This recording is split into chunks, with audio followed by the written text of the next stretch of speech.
AM news review میں welcome back. News break میں جانے سے پہلے ملک امین صاحب جو اپنی رائے کا اظہار کر رہے تھے ینگ ڈاکٹرز کے حوالے سے, جس میں ان کی رائے یہ تھی کہ وہ کرائے کے یا بھاڑے کے لوگ ہیں جو احتجاج کر رہے ہیں, لیکن جو حقیقت میں یا دوسری طرف سے سننے میں ہمیں یہ آیا کہ یہ وہ پاکستان کے نوجوان ہیں جنہوں نے اپنی زندگی کے 20-25 سال چراغ کی روشنی میں پڑھتے ہوئے ساری فضول اور لغویات اور نعمتوں سے اپنے آپ کو قطع نظر رکھ کے اپنی پڑھائی کے اوپر دھیان رکھ کے ڈاکٹر بنے ہیں, جنہوں نے دن رات اپنے ایک کر کے ڈاکٹرز بنے ہیں.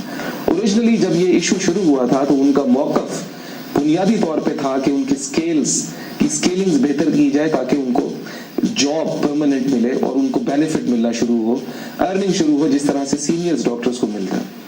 اور دوسرا ان کا جو مطالبہ تھا شروع سے ہی وہ ان کی ویجز کا مطالبہ تھا, کیونکہ ینگ ڈاکٹر کو جو ڈیوٹی ڈاکٹر کی جاب پہلے ملتی ہے یا ہاؤس جاب کی, اس میں ان کی جو تنخواہیں ہوتی ہیں ان سے ان کے گزارے نہیں ہوتے. اور یہ حکومت پنجاب حکومت کے پاس جب وہ وقف لے کے گئے تھے تو انہوں نے یہ کہا تھا کہ دیکھیں جی پچھلے 5 سالوں میں پاکستانی ینگ ڈاکٹر جو ہیں وہ پوری دنیا میں موو ہو چکے ہیں اور پوری دنیا میں ان کی ڈیمانڈ ہے. ہم پاکستان کے سپوت ہیں اور پاکستان کی خدمت کرنا چاہتے ہیں, ہمیں بھی ہر جگہ سے آفر ہے, سعودی عرب سے, یورپ سے, امریکہ سے, ہر جگہ سے ہم جا سکتے ہیں, لیکن ہم اپنے والدین اور اپنے پاکستان کی خدمت پاکستان میں رہ کے کرنا چاہتے ہیں. تو ہمارے یہ مطالبات ہیں. شاید حکومت پنجاب نے ان مطالبات کو کسی جگہ پہ مان بھی لیا تھا, لیکن پھر گجرانوالہ کا واقعہ ہوا اور پھر اب یہ بھوک ہڑتال کا واقعہ ہوا, جس میں انہوں نے اپنی 2 ڈیمانڈز کا اور آغاز کر دیا, بڑھا دیا اس کو, کہ ایک تو فری میڈیسنز اویلیبل ہو غریب پیشنٹ کو, اور دوسرا مشینری جو وہاں کے سینئرز ڈاکٹرز کی پرائیویٹ استعمال میں ہوتی ہے اور جس سے اپنا وہ پیسہ بناتے ہیں, وہ غریب غربا کے علاج کے لیے بھی اور ان کے لیے بھی وہ اس سے بھی استفادہ حاصل کر سکیں. اور آج سننے میں یہ آیا اور دیکھنے میں یہ آیا کہ لاٹھی چارج ہوا, اور شدید لاٹھی چارج ہوا ان ینگ ڈاکٹر پہ جو پاکستان کے شاہین ہیں, جو کافی دنوں سے بھوک ہڑتال میں سردی میں خیمے لگا کے بیٹھے ہوئے ہیں, ان کے اوپر. تو اس کے بارے میں ہم رائے جاننے کی کوشش کریں گے جناب وقار صاحب سے. جی وقار صاحب, امین مرزا صاحب کی جو کال آئی, ملک صاحب کی جو کال آئی تھی, چلیں ملک صاحب کے اپنے جذبات ہیں. فہیم بھائی, اس کو اس تناظر میں پہلے آپ کو دیکھنے کی ضرورت ہے کہ پاکستان کا ایشو کیا ہے. جی, پاکستان کا پچھلے 35 سال سے جو ایشو جو بہت تیزی سے ریز ہوا ہے وہ 2 ایشوز ہیں. ایک آپ کی ایجوکیشن اور دوسرا آپ کا ہیلتھ. یہ بیسک 2 ریکوائرمنٹس ہیں جو آپ کی مڈل کلاس اور لوور کلاس کی ریکوائرمنٹ ہے. ٹھیک ہو گیا. سب سے پہلے آپ کا ایجوکیشنل سسٹم تباہ کیا گیا اور بڑے سوچے سمجھے طریقے سے بڑی صلاحیتوں کے ساتھ تباہ کیا گیا. ٹھیک ہو گیا. اس کے بعد آپ کا ہیلتھ سسٹم ہے, اس کی جو فنڈنگ ہے اس کو جس طریقے سے یوٹیلائز کیا جاتا ہے, دوسرے اور پروجیکٹس کے اوپر یوٹیلائز کیا جاتا ہے, تو وہ ہماری ریکوائرمنٹ نہیں ہے. آج جو بس سروس سٹارٹ کی گئی ہے 30 ارب سے, میٹرو بس, یہ میں سمجھتا ہوں یہ آج ہماری ضرورت نہیں تھی. ہماری ضرورت تھی ایجوکیشن اور ہماری ضرورت تھی ہیلتھ. اگر آپ کے پاس ایجوکیشن ہو تو آپ کے پاس بہت سے ایسے آئیڈیاز ہیں جن کو ڈیولپ کر کے آپ پاکستان کے اندر پڑھے لکھے لوگوں کو لا کر آپ جو ایسے اسٹوڈنٹس کو, اتنے ایلیجیبل لوگوں کو اپنی سسٹم میں لا کر ان کو آپ آگے بڑھائیں, ان کو اپنی منسٹریز کے اندر اور بڑے ڈپارٹمنٹ سے آپ ان کو جاب دے کے ان سے بہت ٹیلنٹ آپ نکال سکتے تھے. لیکن آپ نے سب سے پہلے جو ضرب ماری وہ آپ نے اپنے ایجوکیشنل سسٹم پہ ماری. اس کا فائدہ کیا ہوا؟ اس کا فائدہ یہ ہوا کہ 60 سے 70% پاکستانی آج آبادی ایجوکیشنل سسٹم سے بالکل فارغ ہے. یہ آن گراؤنڈ ریئلٹی ہے کہ پاکستان کا 60 سے 70% جو اس وقت نوجوان ہیں یا جو بچے ہیں وہ آپ کے تعلیم سے دور ہوتے جا رہے ہیں اور دن بدن یہ اضافہ بڑھتا جا رہا ہے. اور یہی وہ ریکوائرمنٹ ہے ان 5 سے 7 پولیٹیکل پارٹیز کے ٹاپ لیڈرشپ کی. کیونکہ اگر یہ 60 سے 70% لوگ, یہ غریب لوگ اگر ایجوکیشن لے کر اگر انہوں نے اوپر آنا شروع کر دیا تو بلاول بھٹو کی جگہ ختم ہو جائے گی, حمزہ کی جگہ ختم ہو جائے گی, اور یہ اس طرح کی جو ایلیمنٹس ہمارے. آپ کے کہنے کا مطلب یہ ہے کہ جو 30 ارب روپے میٹرو پہ لگائے گئے تھے جس کی ابھی قطعاً ضرورت نہیں تھی, اور وہ جو ویگن والے, رکشے والے جو وہاں روزی کرتے تھے, یعنی جو lower class, lower middle class کے لوگ, ان کی روزی پہ بھی لات ماری گئی ہے اور ادھر سے ہیلتھ کا بجٹ اٹھا سر. یہ تو دیکھیں پنجاب, اب مجھے مجبوری یہ ہے کہ اور اس کے ٹھیکے کسے ملیں گے, میٹرو بس کے ٹھیکے کسے ملیں گے سر؟ یہ آپ دیکھ لیجیے, جنرل کو, کرنل کو وہ ملیں گے, اور کچھ عرصے کے بعد یہ پرائیویٹائزیشن کی طرف چلے جائیں. پرائیویٹائزیشن یہی ہوتا ہے کہ بڑے پروجیکٹس لگاؤ اور ان کو کچھ عرصے کے بعد پرائیویٹائز کر دو. اب دوسرا پرابلم हमारा हेल्थ का हुआ। अब गरीब आदमी तो मेट्रो की बस नहीं चला सकता ना सर, गरीब वैगन चल रही थी, बिल्कुल आप 13 सही कह रहे हो। नंबर। और ये जो पंजाब हुकूमत है, जिससे सबसे ज्यादा मुझे गला, ठीक है, सबसे ज्यादा मुझे गिला पंजाब हुकूमत से ये है कि आपने हमेशा सस्ती रोटी की बात की, आपने हमें येलो कैब दे दिया, आपने हमें टैक्सियां पकड़ा दी, आपने हमें बसेस दे दी, आपने हमें पुल दे दिए, लेकिन आपने आज तक हमें एक बेहतरीन एजुकेशनल सिस्टम दिया जो ऑटोमेटिकली अपने सिस्टम के अंदर पढ़े लिखे लोगों को ऊपर लेके आए। आपने दानिश स्कूल बना दिए, लेकिन आपने 60,000 स्कूल जो बंद किए उनके ऊपर तो मेहनत नहीं की। आपने जितना पैसा दानिश स्कूलों पे लगाया, अगर वो उन, मैं अपने गांव की मिसाल देता हूं कि मेरे गांव के अंदर एक स्कूल है, वहां पे टोटल उस पूरे स्कूल 5वीं जमात के पूरे स्कूल के अंदर टोटल 17 बच्चे पढ़ते हैं। अब 5वीं जमात तक का वो स्कूल है, उसके अंदर 7 टीचर्स हैं और 17 बच्चे हैं। मैं ये आपको कैलकुलेशन, लेटेस्ट कैलकुलेशन अपने एरिया के गांव के, अपने गांव के स्कूल की दे रहा हूं, और उसमें एक टीचर की तनख्वाह 35,000 रुपए है। और वो 35,000 सैलरी लेने वाली जो हुकूमती और वो बाहर बैठ के स्वेटर बना रही होती हैं, या और वो जो अपने छोटे मोटे काम कर रही होती हैं, और अंदर से गेट बंद होता है। तो जब आप इस सिस्टम को कंट्रोल नहीं कर रहे, आप अपने एजुकेशनल सिस्टम को उसके चेक एंड बैलेंसेस नहीं बढ़ा रहे, कि मॉनिटरिंग नहीं दे रहे, तो उस सूरत में फिर आपका एजुकेशनल सिस्टम और एजुकेशन सिस्टम और हेल्थ के अलावा, हेल्थ भी ये हकीकत है कि अब पाकिस्तान में बीमारियां हद से ज्यादा हो। तो सर, जब तालीम नहीं होगी तो हेल्थ की तरफ आप कैसे जाओगे? आपको कैसे पता चलेगा कि आपके लिए सही क्या और गलत क्या? तालीम आपको शऊर देती है ना। जी बिल्कुल। आप जो खाने जाते हैं, आपको पता होना चाहिए कि आप जो घी खा रहे हैं वो इंसानी, वो कहते हैं जानवरों का घी बना हुआ है, कि आप कोई जेन्युइन चीज खा रहे हैं। ठीक है। मिलावट तो पाकिस्तान में 80% आ गई। एम्प्लॉयमेंट के हवाले से क्या खिदमत की? सर, एम्प्लॉयमेंट दोनों से ज्यादा हेल्थ और एम्प्लॉयमेंट, जितनी एजुकेशन जरूरी है, जितनी हेल्थ जरूरी है, उतनी ही एम्प्लॉयमेंट अपॉर्चुनिटीज भी जरूरी है। आपके पास एजुकेशन होगी, एम्प्लॉयमेंट का मामला आपका हल होता जाएगा। लेकिन आप देखें, इन्होंने दोनों तरफ से हमें डैमेज किया। अब आप इन्होंने डैमेज करने का इनका अंदाज देखें। एक तरफ से इन्होंने हमें, हमारा जो बिजली का निजाम है, गैस का निजाम है, बुनियादी जरूरत थी, वो जरूरत वो थी जो इंडस्ट्री को हेल्प करती चलने में, ठीक है। और इधर से एजुकेशनल सिस्टम हमारे टैलेंटेड बच्चों को ऊपर लेके आता। वही इंडस्ट्री अगर पाकिस्तान में फूलती और फलती और एक्सपैंड होती, क्या पाकिस्तान में गुंजाइश नहीं है? होने के बड़े चांसेस थे। मैं आज आपको चैलेंज करता हूं 2000 से पाकिस्तान के अंदर आप सिर्फ ये गारंटी कर दें कि अगले 5 साल में बिजली की लोड शेडिंग नहीं होगी, और आप बाहर से इन्वेस्टर्स को वेलकम करें, उनको बिजली की गारंटी दें, उनको सहूलतों की गारंटी दें, उनको सिक्योरिटी और लॉ की गारंटी दें, मैं आपको गारंटी करता हूं अगले 5 साल में पाकिस्तान का नक्शा टोटली चेंज हो जाएगा, हर लिहाज से चेंज। सही, यानी आप जिस तरह डैमेज की बात कर रहे हैं कि हर तरफ से पाकिस्तान की आवाम को डैमेज किया गया है, लेकिन मैं इससे बिल्कुल इत्तेफाक इसलिए नहीं करता क्योंकि पाकिस्तान के लोगों ने खुद अपने आप को डैमेज किया, उन लोगों को लेकर चुन के वापिस ऐवानों में बिठाकर। उनके सर पे कोई गोली तो नहीं होती? क्या ख्याल है जनाब, खुद ही डैमेज करते हैं अपने आप को हम लोग? बात सही है बिल्कुल, कि कुछ रिस्पॉन्सिबिलिटी पीपल पे भी जानी चाहिए, लोगों पे भी जानी चाहिए, जिन लोगों ने इनको सारी रिस्पॉन्सिबिलिटी नहीं की है, क्योंकि यही लोग इनको साथ लेके, ये आज भी आप देखते हैं कि ये लोग कहीं भी आएंगे तो ये लोग उनके पीछे भाग पड़ेंगे। तो इसके मैसेज क्या दे रहे हैं? मैं आपकी थोड़ी सी इस बात पे वापस आता हूँ, यंग डॉक्टर पे। आप जब इंटरनेशनल मीडिया पे यंग डॉक्टर्स के हालात देखते हैं तो आप अपने बच्चों को क्या मैसेज दे रहे हैं? यहाँ पे पाकिस्तान में ये कुछ हो रहा है, मतलब बहुत सारे इशू है जिन पे आप बात कर सकते हैं कि आप किसी तरीके से किसी जगह तो क्लोज करें ना, कि यंग डॉक्टर्स हो गए, हमारी जॉब देख ले, हमारे लोगों के हेल्थ देख ले, पानी देख ले, जिनको पीने का एक साथ पानी नहीं मिलता। आप यहाँ पे टैप खोले तो आपको सीधा पानी, आपने दूसरी बात सोचना नहीं कि ये पानी गंदा होगा। बिल्कुल, ये बेसिक चीजें हमें जब तक पाकिस्तान में लोगों तक नहीं पहुंचेगी, हम कोई इसमें चाहे हम बस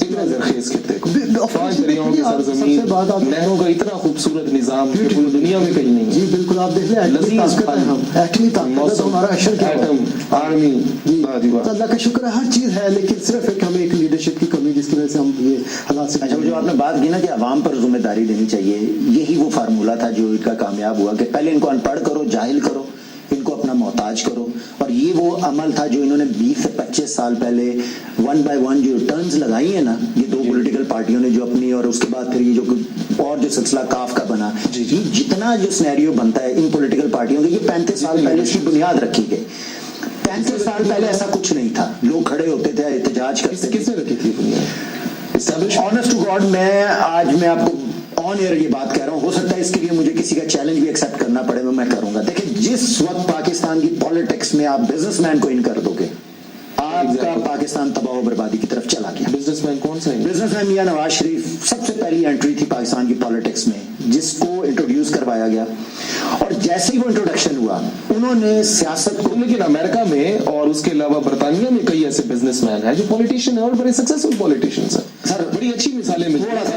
थोड़ा सा इसको फर्क यूरोप में, हाँ, इनमें थोड़ा सा फर्क ले आते हैं। जब ये बिजनेसमैन अपना जब कारोबार करते हैं ना, और जब किसी सिस्टम का हिस्सा बनते हैं, तो ये अपने बिजनेस और अपनी जात के दरमियान एक वाज़ेह फर्क ले आते हैं, बैलेंस रखते हैं, बिल्कुल बैलेंस रखते हैं, क्योंकि इन्हें पता होता है कि जिस सिस्टम का मैं हिस्सा बनाने जा रहा हूँ या बनने जा रहा हूँ, मुझे इस सिस्टम के अंदर एक न्यूट्रल रहकर एक पब्लिक बेनिफिशियल के तौर पे काम करना है, पब्लिक को बेनिफिट करना है, ना कि अपने कारोबार को बेनिफिट करना है। आप 35 साल पहले से मियां नवाज शरीफ का रिकॉर्ड उठा लें, आसिफ अली जरदारी का रोल कैसे बिल्ड हुआ, 11 साल जेल काटने के बाद उसने वहां पे कौन सा एहतिकाफ किया, या ऐसे कौन से उम्रे की उस जेल में तपस्या की कि 11 साल के बाद वो हमें रिवॉर्ड के तौर पर मिला। ये वो बीज थे जो बो दिए गए। ये 35 साल पहले इसका एक बीज बोया, फिर वो जब गिव एंड टेक्स शुरू होनी चाहिए, क्योंकि एक बिजनेसमैन होता है वो बिजनेसमैन की तरह ही सोचता है, वो सामने वाले से जब नेगोशिएशंस कर रहा होता है, वो कहता है ठीक है मैं ये करूंगा तो तुमने मुझे ये बेनिफिट देना, फिर यहाँ पे स्टेज पे ऐसे होगा। और यही वो चीज है जो 35 साल से एक चीज गर्दिश करती हुई चली, और आज उसका खमियाजा हमें भुगतना पड़ा। चलो जी ठीक है, आपकी बात, आपकी अपनी राय है, खैर चूंकि वो मेंबर नहीं, हमारे साथ बंदे बैठे हुए नून लीग के किसी और जमात के, हम जनरल डिस्कशन नहीं कर सकते। पीटीआई और कादरी साहब का जो इल्हाक हुआ और मुस्तकबिल की सियासत इकट्ठे करने का इरादा किया उन्होंने, इस बारे में क्या कहेंगे आप? मे का लफ्ज भी यूज किया जी, या इस पर क्या कहेंगे आप? एक लेमैन पाकिस्तानी की तरह, देखिए मैं आपको एक चीज बड़ी क्लियर करूं, एक लेमैन पाकिस्तानी की तरह, मैं ना कोई इतना कोई पॉलिटिशियंस के इनके जो निशबो फराज उनके जो सबक है, सियासत को नया रुख मिलेगा। सियासत को एक अजीबोगरीब रुख दे दिया खान साहब ने। जब कादरी साहब का धरना हुआ था तो उस देखें, हमेशा जो लीडर होता है उसकी पॉपुलैरिटी का राज ये होता है कि वो कौम के लिए लड़ता है, वो कौम के बेनिफिट के लिए लड़ता है, और वो ऐसे इकदामात करता है जिससे फायदा कौम का हो। सही हो गया। हमें नहीं पता कादरी साहब को किसने प्लांट किया, हमें नहीं पता कादरी साहब को किसने फंडिंग की। जो समझदार है वो ये कहता है जी शायद कादरी साहब कनाडा से डॉलर्स लेके आए। कोई बहुत ज्यादा समझदार है, सर्वाइवल की उसमें लगा हुआ, उसको कोई बहुत ज्यादा समझदार है तो वो कहेगा जी एजेंसियां इसको सपोर्ट कर रही हैं। कोई उससे ज्यादा समझदार होगा तो वो कहेगा जी जरदारी साहब इसको सपोर्ट कर रहे हैं। ये डिफरेंट कैटेगरीज के लोग हैं जो डिफरेंट बात करते हैं। मैं एक ऐसा पाकिस्तानी जब उसके मुंह से निकले हुए अल्फाज सुनता हूँ तो उन अल्फाजों का जो बॉडी लैंग्वेज है उसका निचोड़ ये है कि पाकिस्तानी कौम ऐसे डिसीजन देखना चाह रही है और सुनना चाह रही है। ठीक है ना, वो चाहते हैं कि हमारी जान छूटे इस करप्ट सिस्टम से, करप्ट माफिया से जान छूटे, क्योंकि करप्शन ऊपर से नीचे ट्रिगर होती है, नीचे से ऊपर नहीं जाती, हमेशा वही करप्ट होती है। तो जब ऐसे सिस्टम को एक बंदे ने चैलेंज किया, और ये वो चैलेंज था जिसका इमरान खान अपने 17 साल से ये बात कहता हुआ है, तो उस वक्त खान साहब ने सपोर्ट की जबानी कलामी। कादरी साहब आपके साथ सपोर्ट कर रहे हैं, तो हमारा एजेंडा मुस्तान दिया उन्होंने, आपने जनाब हम आपको सपोर्ट कर रहे हैं, लेकिन हम आपके साथ इसलिए नहीं बैठ सकते क्योंकि हम इंतजार किस चीज का कर रहे हैं कि जब वो अनाउंस होगी, जो गवर्नमेंट अनाउंस होगी, ये कहा। हाँ, और दूसरा ये कहा कि हमें इनविटेशन नहीं दिया गया, और तीसरा ये कहा कि ये सिस्टम को डिरेल करने का तरीका है। अब मुझे ये बताएं, यानी हम इलेक्शन को मुलतवी नहीं चाहते। 3 चीजें उन्होंने की। नंबर 1, आपको अगर उन्होंने इनविटेशन नहीं दिया था तो आज आप अपने बेहतरीन राइट और लेफ्ट आपने उनके पास खुद भेजे, और अभी भी खुद नहीं गए, वो ट्रैवल करके उनके पास गए, कादरी साहब के पास गए, और कादरी साहब के साथ जाके अपने एजेंडे का बैलेंस होने का उन्होंने मुजाहरा किया। ठीक हो गया, तो यहाँ पे एक गलत फैसला ठीक है। उसके बाद दूसरी बात जो इनके साथ जो इनकी प्रॉब्लम नजर आई है कि ये खुद डिसीजंस नहीं ले रहे हैं, कोई एक सिस्टम है जो इनको ग्रैब करके बैठा हुआ है इमरान खान साहब को, और उस सिस्टम ने इनको घेरा हुआ है, और ये वहां पे सीईसी की जब मीटिंग्स होती हैं इनकी, जहां भी होती हैं, वहां पे ये उनसे डिसीजन लेकर आगे उसको, यानी ये वही रवायत के एक्सपीरियंस के इन्फ्लुएंस के अंदर वो इमरान खान साहब की ओपिनियन को इन्फ्लुएंस कर देते हैं या प्रेजुडिस कर देते हैं। ये आपके कहने का मतलब बिल्कुल ऐसा ही हो रहा है। अगर इमरान खान अगर ये डिसीजन इंडिपेंडेंट ले और for the benefit of the peoples ले, ही यूज्ड टू बी, हाँ, और बजाय इसके कि ये एक्सक्यूज देना कि जी पहले वो गवर्नमेंट आएगी तो हम देखेंगे वो कौन है, क्योंकि इन्विटेशन तो दें पहले। हाँ, तो देखिए जो ये जो गवर्नमेंट का अनाउंस कर रहे हैं कि जब ये आपकी वो जो गवर्नमेंट आएगी टेम्परेरी, वो आएगी 45 दिन या 90 दिन के लिए आएगी ना, उस वक्त आप वहां पर खड़े होकर इस किस्म की सुनामी कैसे इंट्रोड्यूस करवा सकते हैं?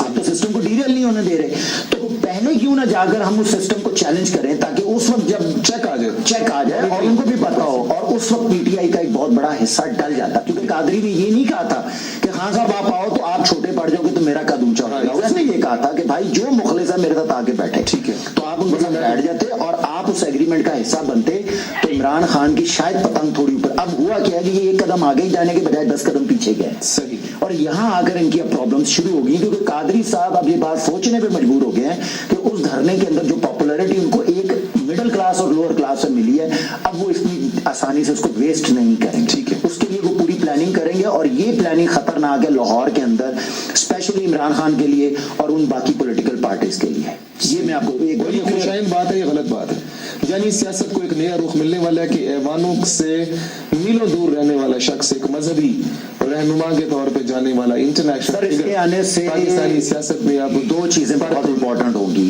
अगर तो स्क्रूटनी का अमल सही हो गया, ठीक है, और चीफ इलेक्शन कमिश्नर जो है, हमारे जो इलेक्शन कमिश्नर साहब हैं, अगर इन्होंने अपना वही जो इनके बारे में, इनकी शख्सियत के बारे में जो तासुर है, अगर उस तासुर की मजबूती के साथ इन्होंने स्क्रूटनी के अमल को मजबूत कर दिया, आई गारंटी यू कि पाकिस्तान के अंदर, लेकिन वो जो हुकूमतों का और दूसरी अपोजिशन जमातों का जो 4 इलेक्शन कमिश्नर हैं प्रोविंशियल, जो 4 रिटायर्ड जज हैं बलूचिस्तान के, पंजाब के, केपी के और सिंध के, उनके ऊपर जो एतराजात हैं सारी अपोजिशन जमातों के कि वो जो हैं वो इंडिपेंडेंट नहीं। सर वो तो एतराजात इसलिए है ना जी कि उनको नहीं रिप्लेस होना चाहिए, क्योंकि इनको पता है कि जो पीछे इलेक्शंस के अंदर ये जो कुछ करते आए हैं वो बड़ी कामयाबी के साथ ये कर गए।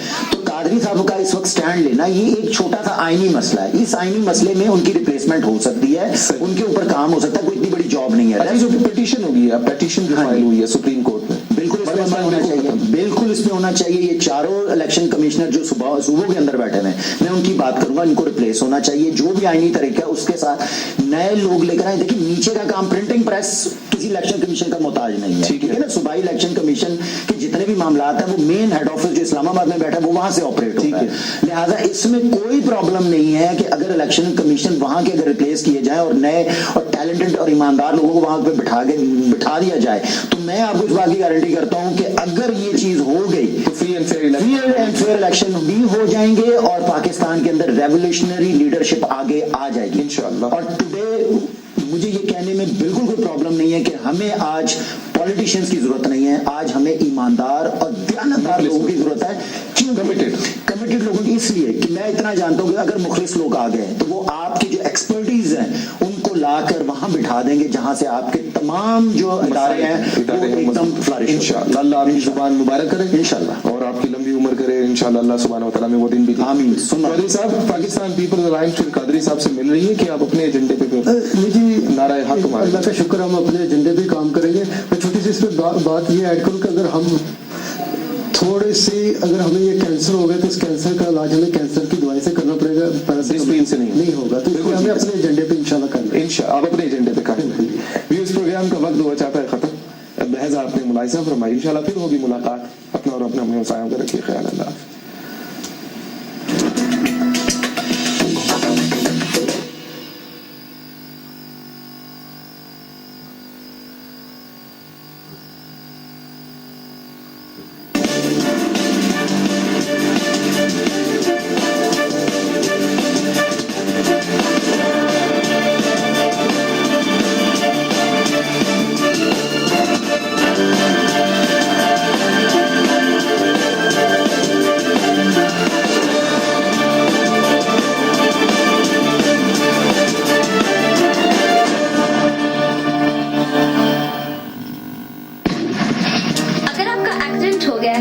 परेशानी की क्या बात है, हम आपको आप ही की जबान में मशवरा देंगे। आप कार एक्सीडेंट या काम के दौरान बस, ट्रेन या टैक्सी पर भी हादसे के शिकार हुए हो जिसमें आपका कोई कसूर न हो, तो AIHL आपको ज्यादा से ज्यादा कॉम्पेंसेशन दिलवाएंगे।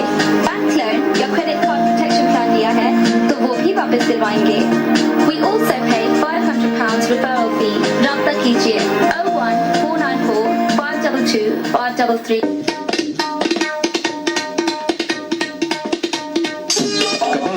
पिछले 20 सालों से हडर्सफील्ड और ग्रेटर नोएडा की सरसब्ज शादाब वादियों में बसने वालों के लिए उम्दा, मयारी और बाकमाल खाने पेश करने में माहिर कबाना, होल्डर्स ऑफ कर्टलीज करी chef of the year award since 1999 along with community award।